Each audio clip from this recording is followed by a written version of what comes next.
आइए नाजरीन, आज हम आपको एक ऐसी दर्दनाक कहानी सुनाते हैं जिसे सुनकर आपकी रूह कांप जाएगी। ये दास्तान एक जालिम बाप की है जिसने अपनी ही बेटी पर वो जुल्म किया जो सुनने वालों के दिल दहला दे। इस बाप का नाम वसीम था, जो अपने खानदान में सख्त मिजाज और गुसीला माना जाता था। कोई उसके सामने बात करने की जरात नहीं करता था। वसीम अपने वालिदीन का इकलौता बेटा था और शायद इसी लाड प्यार ने इसकी शख्सियत में ज़िद्द और गुरूर भर दिया था। जब उसकी माँ बूढ़ी हुई तो उसने अपने हमराहों के साथ अपने घर में ही रहना शुरू कर दिया था।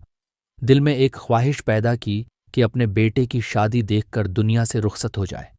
एक दिन माँ ने वसीम से कहा, बेटा, मेरी आखिरी वसीयत पूरी करोगे?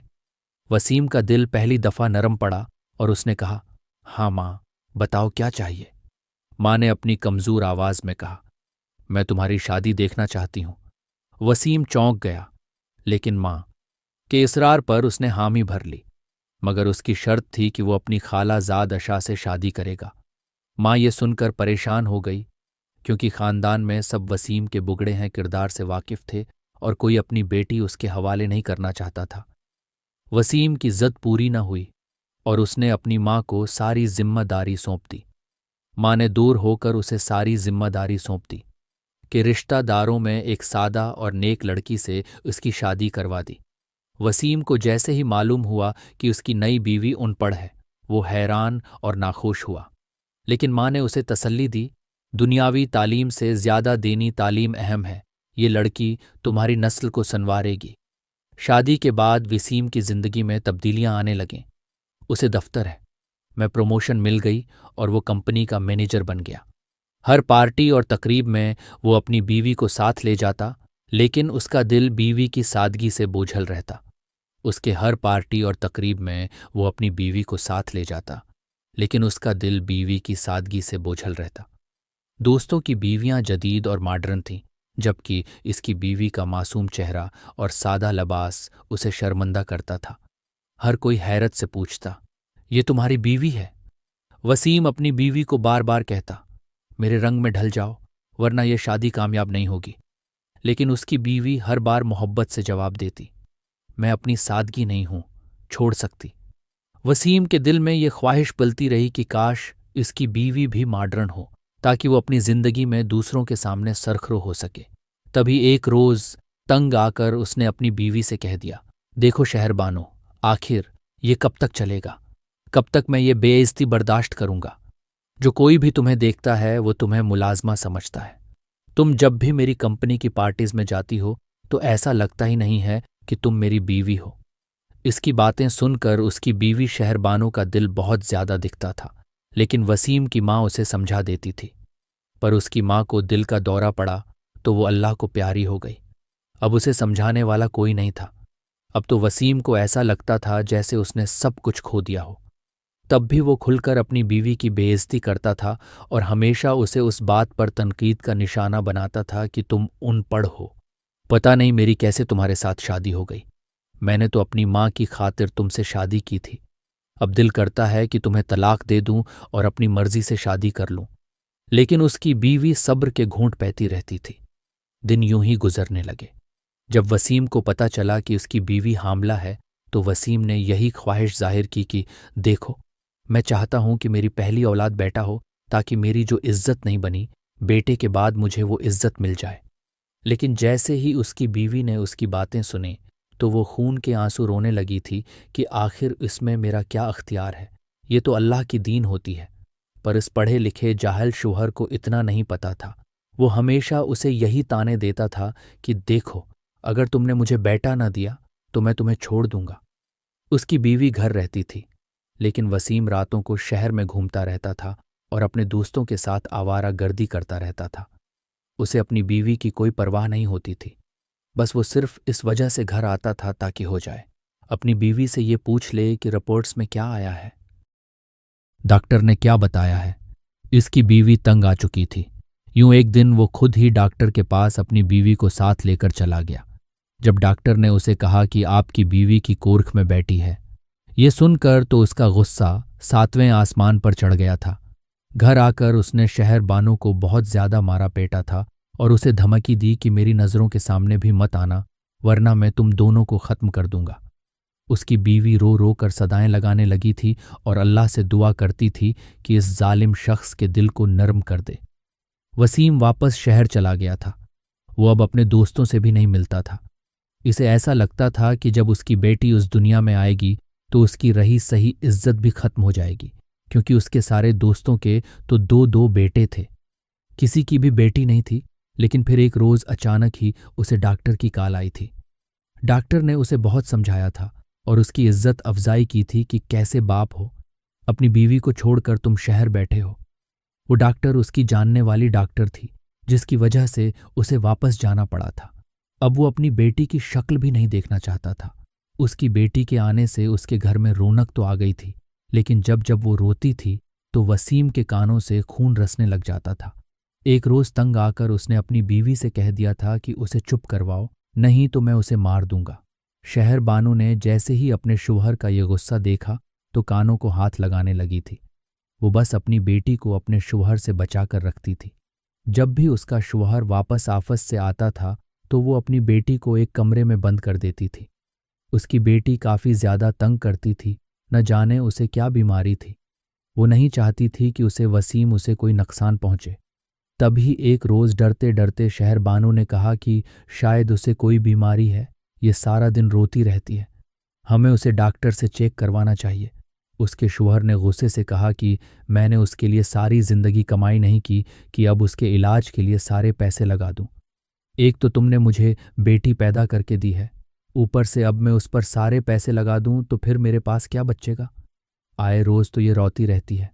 ऐसा करो कि तुम अपना कोई जेवर बीच कर उसका इलाज करवा लो। उसने फौरन लापरवाही से कहा और वहां से चला गया। शहर बानो का दिल बहुत ज्यादा दिखा था। उसकी बेटी रोती रहती थी। अब वो 6 माह की हो गई थी, लेकिन न जाने क्यों जब भी वो टांग मारती थी तो बहुत ज्यादा रोती थी। और तो और जब भी शहरबानो उसे खड़ा करती थी वो सही से खड़ी नहीं होती थी। उसकी ये हालत देखकर शहरबानो का दिल कांपने लगा था। न जाने उसकी बेटी को कौन सी बीमारी है। तभी एक रोज जैसे ही उसका शौहर वसीम आफस गया था, वो जल्दी से डॉक्टर के यहाँ चली गई। डॉक्टर ने उसे बहुत महंगे टेस्ट लिखकर दिए थे और अल्ट्रासाउंड का भी कहा था। वो वापस आ गई थी। अब उसके पास एक ही हल था। उसने अपने शौहर के कहने पर अपने जहीज के जीवर बीच दिए थे और यूं अपनी बेटी के टेस्ट करवा लिए थे। लेकिन जैसे ही उसे पता चला कि उसकी बेटी माजूर है तो ये खबर सुनकर वो बहुत ज्यादा घबरा गई थी।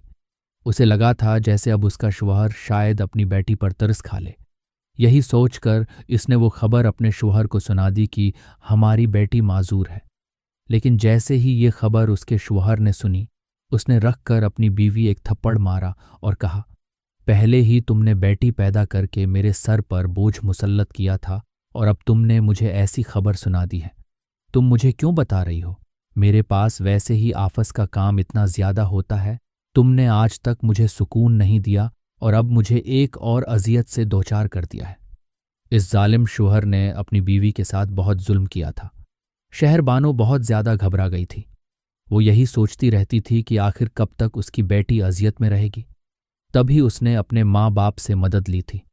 इसके माँ बाप ने हमारे साथ मदद की थी। थोड़ा बहुत उसकी बेटी का इलाज करवाया था, लेकिन उसे कोई इफाका नहीं हुआ था।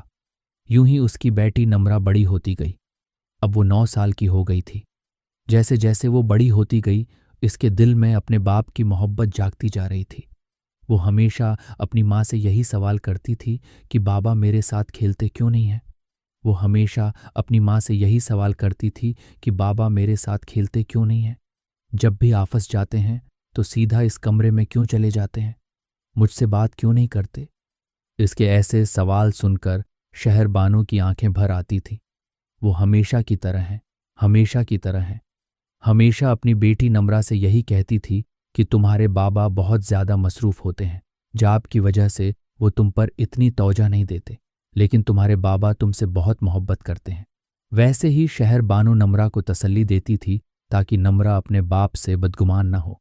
जब एक रोज अचानक ही शहर बानो के सर में दर्द था और उस दिन उसने नम्रा से कहा कि जाकर बाबा के लिए चाय बना दो। नम्रा व्हील चेयर पर सारे काम कर लेती थी और वो इसी तरह जल्दी से चाय बनाकर अपने बाबा के पास ले आई थी। जब अचानक ही इसके हाथ से चाय छोड़कर वसीम के सारे आफस के कागजात पर गिर गई। जब वसीम ने यह देखा तो उसने जल्दी से अपनी बेटी के मुंह पर थप्पड़ मार दिया और उसे होश दिलाया कि तुमने ये सब किया क्या? तुम मेरे कमरे में कैसे आई? ये कहते ही वो शहर बानो को ऊंची ऊंची आवाज में बुलाने लगा। शहर बानो ने जैसे ही ये सुना तो दौड़ती हुई जल्दी से अपने शौहर के आफस रूम में आई। उसे जैसे ही ये मंजर देखा तो तड़प कर रह गई। शहर बानो अब फूट फूट कर रो रही थी। नम्रा ही ये सुना तो दौड़ती हुई जल्दी से अपने शौहर के आफस रूम में आई। उसे जैसे ही ये मंजर देखा तो तड़प कर रह गई। शहर बानो अब फूट फूट कर रो रही थी। निम्रा ही ये सुना तो दौड़ती हुई जल्दी से अपने शौहर के आफस रूम में आई। उसे जैसे ही ये मंजर देखा तो तड़प कर रह गई। शहर बानो अब फूट फूट कर रो रही थी। निम्रा ही ये सुना तो दौड़ती हुई जल्दी से अपने शौहर के आफस रूम में आई।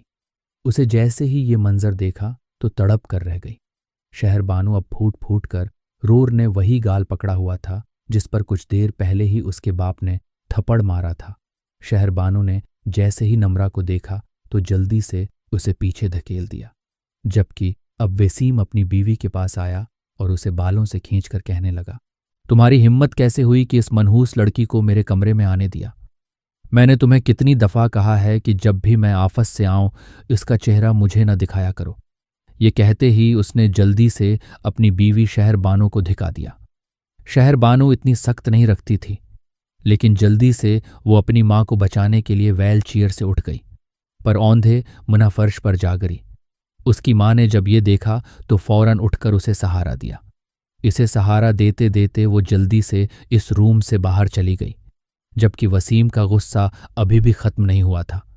तभी जल्दी से उसने सिगरेट की डब्बी निकाली और सिगरेट पीने लगा ताकि किसी तरीके से इसका गुस्सा कम हो, पर उसका गुस्सा बढ़ता ही जा रहा था।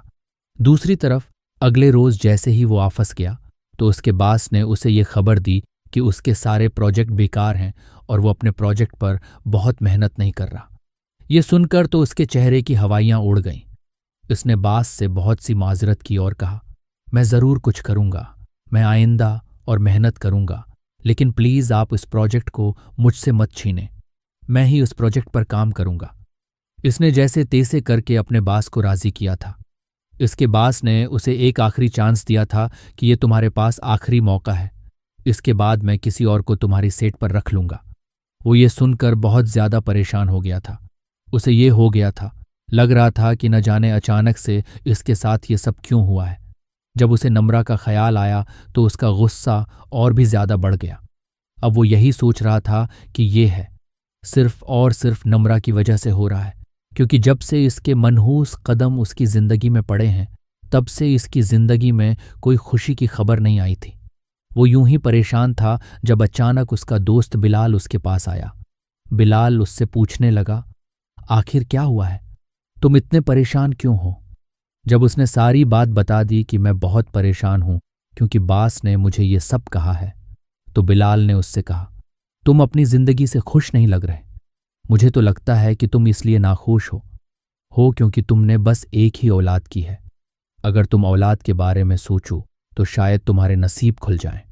बिलाल की बात सुनकर वसीम ने फौरन कहा, ऐसा कैसे कर सकता हूं? अगर मेरी दूसरी भी औलाद बेटी हुई और वो भी माजूर निकली तो फिर मैं कहाँ जाऊंगा? बिलाल ने उसे बहुत समझाया, लेकिन वो इसकी बात बिल्कुल भी नहीं समझ रहा था। गुस्से से वो घर आया और उसने अपनी बीवी पर फिर से गुस्सा किया। इसकी यही रोज की रूटीन थी। अब तो शहर बानो नम्रा को एक ही कमरे में रखती थी। नम्रा भी जान गई थी कि उसका बाप उससे नफरत करता है। जब वो स्कूल जाती थी तो कोई ना कोई ज़रूर उसे ये पूछता था कि तुम्हारा बाप क्या करता है, लेकिन वो किसी को भी नहीं बता सकती थी कि उसका बाप तो उसे देखना भी ग्वारा नहीं करता। तभी एक रोज़ इसके बास ने उसे एक और प्रोजेक्ट दिया था। ये उसके लिए आखिरी मौका था जिसमें कामयाब होकर वो अपनी सेठ को बचा सकता था। वो घर आकर जल्दी से अपनी बीवी से कहने लगा, मेरे सामने नम्रा को बिल्कुल न लाना। मैं नहीं चाहता कि मैं इस प्रोजेक्ट से हाथ धो बैठूं। पहले भी मेरे सारे डॉक्यूमेंट्स नम्रा ने चाय गराकर बर्बाद कर दिए थे। अब उसे मेरे पास न लाना। शहर बानू ने जल्दी से नम्रा को प्यार से समझाया था कि बाबा का एक अहम प्रोजेक्ट है, तो इतनी देर अपनी रूम में ही रहो।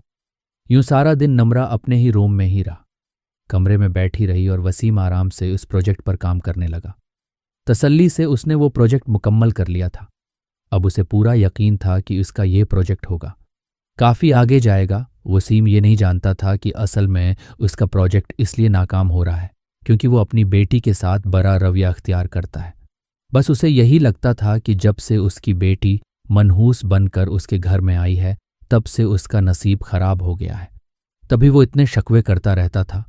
रोज़ जल्दी से उठकर वो एक उम्मीद के साथ अपने ऑफिस गया। वो बहुत ज़्यादा खुश था क्योंकि उसने सारी रात जागकर इस प्रोजेक्ट पर काम किया था। लेकिन जैसे ही उसने अपना प्रोजेक्ट हट कर दिया, अपने बास के सामने रखा, तो उसके बास ने फौरन उससे कहा, वसीम, तुमने क्या किया है? मैंने तुमसे पहले भी कहा था कि यह तुम्हारा आखिरी चांस है और उसके बाद मैं बिल्कुल भी तुम्हें कोई प्रोजेक्ट नहीं दूंगा, बल्कि तुम्हें उस सीट से भी निकाल दूंगा। ये सुनकर वसीम के चेहरे का रंग उड़ गया। वसीम ने बास के सामने हाथ जोड़े और कहा, प्लीज़ ऐसा मत करें। मैंने इस प्रोजेक्ट पर दिन रात मेहनत की है, आखिर उसमें ऐसी क्या गलती है? लेकिन बास ने उसे कोई गलती नहीं बताई, बल्कि उसे यही कहा, मुझे तुम्हारे प्रोजेक्ट में वो बात नहीं लग रही। मुझे तुम्हारा प्रोजेक्ट इतना अट्रैक्ट नहीं कर रहा, इसीलिए आज के बाद तुम्हें मैं कोई भी प्रोजेक्ट नहीं दूंगा। यूं बास ने उसे सीट से निकाल दिया। वसीम बहुत ज्यादा घबरा गया। उसका दिल कर रहा था कि घर जाकर वो हर चीज़ तहस नहस कर दे। वो सारी रात बैठकर मंसूबे बना रहा था। उसके सारे दोस्त आगे निकल चुके थे, जबकि उसे इतने सालों में कोई कामयाबी नहीं मिली थी, बल्कि उसका सारा काम पीछे जाता जा रहा था। ऐसे ही सोच रहा था जब अचानक ही इसके ज़हन में एक प्लान आया और वो दिल ही दिल में मुस्कुरा दिया। उसने फैसला कर लिया था कि वो ज़रूर उस परेशानी से छुटकारा हासिल कर लेगा। तभी अगले रोज़ जैसे ही वो नींद से उठा तो उसने जल्दी से अपनी बीवी से पूछा कि नम्रा कहाँ है। जैसे ही उसकी बीवी ने नम्रा का जिक्र सुना तो वो तो साकत हो गई थी। उसे यकीन नहीं आ रहा था। तब उसने अपने शौहर से पूछा कि आखिर क्या हुआ है, क्या उसने फिर से कोई गलती कर दी है? देखें, मैं ना से समझा दूंगी, आइंदा से वो आपके सामने भी नहीं आएगी, लेकिन प्लीज़ उसे मत मारिएगा। ओल्दिया काफ़ी हसास है, इसका दिल दिखता है। शहर बानू ने अपने शौहर को बहुत समझाया था। जब उसकी बात सुनकर वसीम मुस्कुराकर बोला, कैसी बातें कर रही हो? भला मैं अपनी बेटी को क्यों मारूंगा? मैं तो उसका इसलिए पूछ रहा हूं ताकि मैं उसे बाहर घुमाने ले जाऊं। जैसे ही शहर बानू ने अपने शौहर की बातें सुने तो उसके चेहरे का रंग उड़ गया था। वो हैरत से अपने शौहर को घूर रही थी, जैसे उसने कुछ गलत सुन लिया हो। उसे यकीन नहीं आ रहा था। जब उसके शौहर ने उससे कहा, अब क्यों खड़ी हो?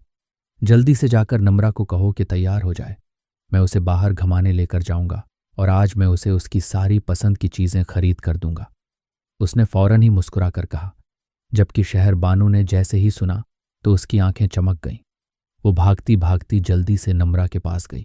जैसे ही नम्रा को बताया तो नम्रा खुश हो गई। नम्रा को यकीन नहीं आ रहा था। नम्रा अपनी माँ से कहने लगी, माँ, लगता है कि मेरी दुआएं कबूल हो गई हैं। मैंने काफ़ी रो रो कर अल्लाह से दुआएं की थीं कि अल्लाह मेरे बाप को ठीक कर दें और वो मुझसे मोहब्बत करने लगें। लगता है अल्लाह ने मेरी दुआ सुन ली है। यूं इसकी माँ ने भी उसे गले से लगा लिया। नम्रा बहुत अच्छे से तैयार हो गई थी और यूं वो तैयार होकर अपने बाप के साथ पार्क चली गई। वसीम उसे व्हील चेयर पर बाहर घुमा रहा था। शाम हो गई थी, लेकिन उसने नम्रा को कोई चीज़ नहीं दिलाई थी। जब नम्रा परेशान होकर अपने बाप से पूछने लगी, आप मुझे यहाँ क्यों लाए हैं? आप मुझे कोई चीज़ तो नहीं खरीद कर दे रहे, फिर आखिर आप मुझे यहाँ क्यों लाए हैं? मुझे भी झूले लेने हैं। जब वसीम ने कहा, देखो, तुम झूले नहीं ले सकती, तुम्हारे लिए मुश्किल होगी। निम्रा अपने हम वतनों को ये बात बताएं कि जब भी तुम झूले लेने जाओगे तो तुम्हारे लिए मुश्किल होगी।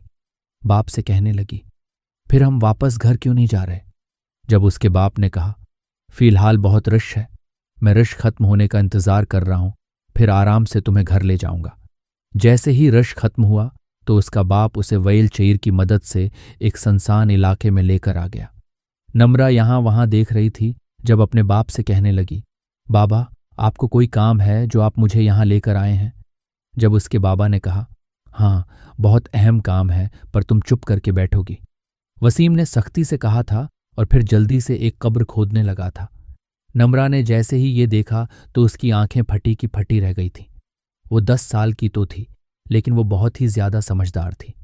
उसने अपने बाप से कहा कि अब आखिर क्या करना चाह रहे हैं और ये कब्र किसके लिए खोद रहे हैं। जब उसके बाप ने कहा, ये कब्र मैं अपनी मुसीबतों के लिए खोद रहा हूं, जो आज मैं उसी कब्र में दफन करके आराम से वापस जाऊंगा।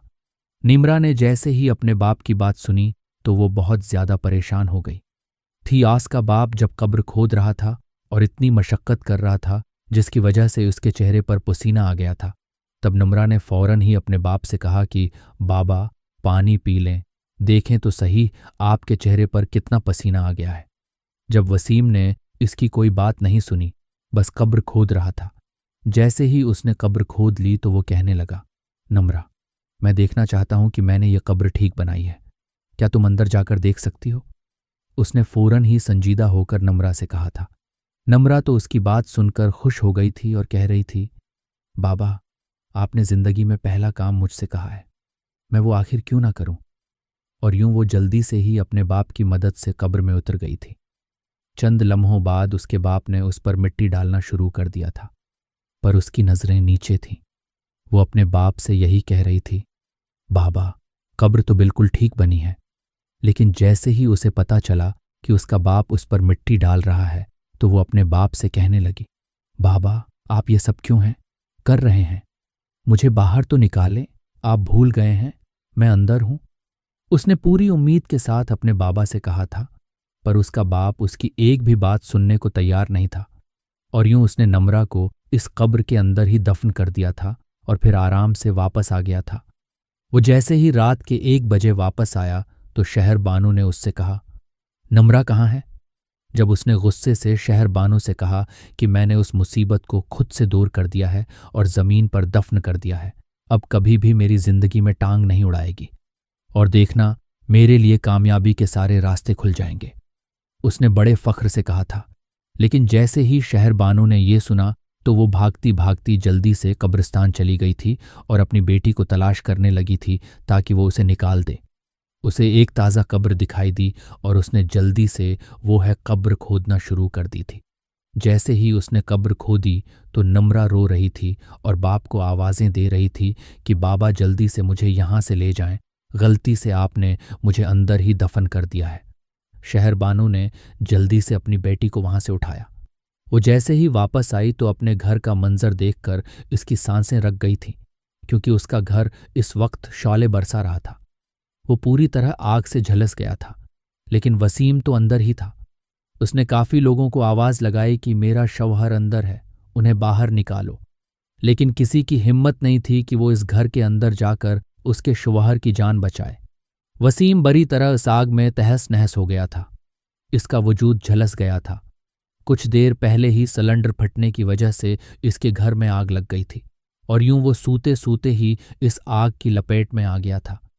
जब नम्रा को यह पता चला तो वो बहुत ज्यादा रोने लगी थी, जबकि शहर बानो को पता चल गया था कि ये तो वसीम के जुल्मों की सजा है।